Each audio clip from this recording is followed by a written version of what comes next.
So we've already discussed how inelastic collisions are those in which the objects stick together or at least lose some of the kinetic energy that they had initially. And now we're going to look at some problem solving with inelastic collisions. Come on, there we go.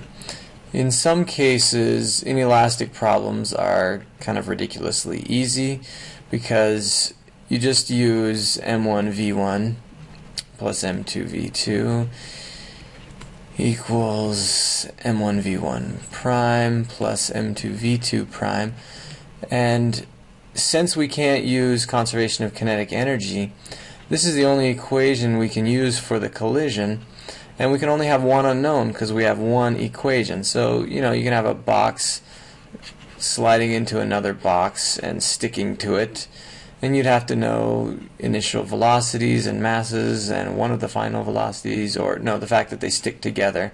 This often becomes m1 plus m2 times your final velocity. So we just call it v prime. So if they collide and stick together, you need to know masses, you need to know initial velocities, and then you can solve for final velocity. Pretty straightforward, easy stuff. I'm not going to bother even doing an example. So often we try to make these problems a little more tricky because we physics teachers are sadistic like that. So let's look at a little more complicated situation here. This is known as a ballistic pendulum. It's actually one of the methods they use for calculating the speed of bullets. I'm not sure if they still use it, but at one time they definitely did. So the idea is if you shoot a bullet into a block of wood, they probably use some kind of styrofoam or something, such that the bullet becomes embedded. This block of wood, which is hanging from strings, will then swing out and then swing back and forth and slow down. But if you look at that initial swing out and find the height that it swung, then you can calculate the initial velocity of this bullet. So you can find out at what speed different guns fire bullets, I guess. So if we look at this situation a little more closely, we can apply conservation of momentum to some parts of it, but if I try to apply conservation of momentum from the very beginning to the very end, I run into a problem. So this bullet strikes the block starts moving, and we have the momentum of the bullet is now combined in the momentum of the block and the bullet.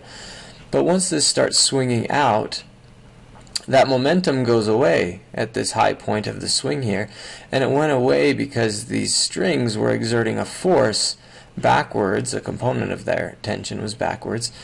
So the momentum got transferred to whatever the strings are attached to, presumably some apparatus which is attached to the building and the ground, and you essentially transferred it to the earth, and you're not going to be able to measure the change in velocity of the earth to go back and figure out how much momentum you originally had. So we can't apply conservation of momentum from beginning to end because we lose some of it to the earth. Now we could try to apply conservation of energy. The problem is when we have this collision, we create some thermal energy, and we typically, unless we knew the force and the distance, we typically don't know what that thermal energy is. So we can't apply conservation of energy from the beginning to the end. So our strategy is to combine the two things. If I apply conservation of momentum to the collision before the strings start stealing some of the momentum, and then at that point I apply conservation of energy to the swing after I've created the thermal energy, then I am good to go. So here's what it's going to look like. We have initial momentum equals final momentum, and then we're going to have initial energy equals the final energy.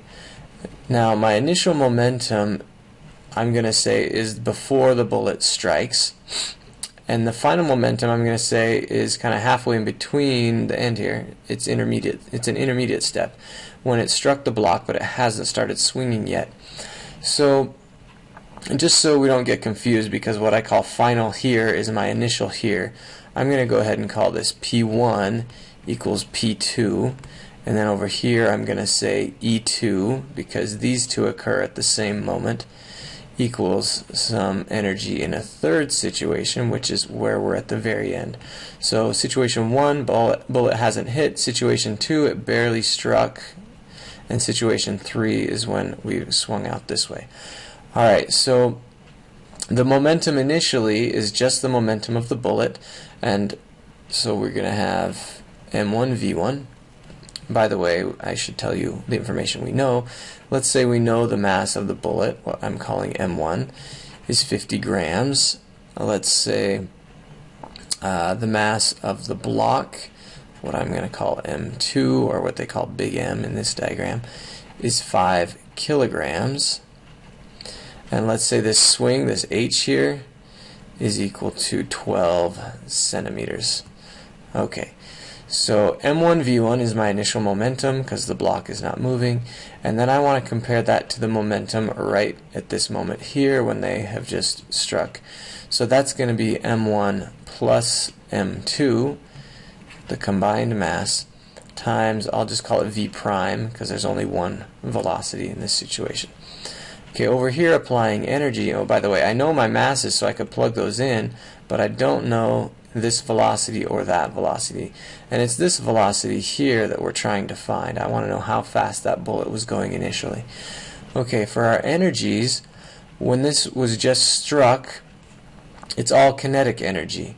And that kinetic energy is 1/2 times the combined mass again, times the velocity, the initial velocity right after the hit. So that is this final velocity right after the collision. So that's my v prime, and that guy's squared. When this swings up over here, I get gravitational energy, and I'm interested in the maximum height. So that is going to be mgy, which in this case is the combined mass times g times y. So here's our equations, and that's really all the physics. The rest is plugging in numbers and doing a little bit of algebra. And let's go ahead and do that. So m1, 50 grams, we need to be careful and put that in kilograms. So that's 0.05 times v1. Here I've got 5 plus 0.05, so that's going to be 5.05. And again, I've got two unknowns, so I can't solve that guy. Let's make sure we don't get too confused here. Over here, we've got m1 plus m2 on both sides, so we can actually get rid of the mass. And we've got 1/2 v prime squared equals 9.8, because that's g, and y was 12 centimeters, but we need to make sure and put that in meters, so 0.12 meters. So we can go ahead and solve this guy over here for v prime, and you end up with 1.5336 and some more digits. Keep them all in your calculator, don't do intermediate rounding. Then once I have that, I can hop over here. So I've got 0.05 v1 equals 5.05 times 1.5336. Do a little bit of algebra, and I find that that bullet was initially moving, oops, not 153, go away, thank you. It was moving at 154.9 meters per second. So there you have it. And you're going to see a lot of problems like this where you're going to have this same strategy where you're using both conservation of momentum and conservation of energy. And the general strategy is that you're going to use conservation of momentum for the collision. Okay, and then after that, you'll use conservation of energy, or sometimes before that. Maybe you're told some other information, something swinging down or something. And then after or before, for the other part, you'll use conservation of energy. So we'll say for other motion.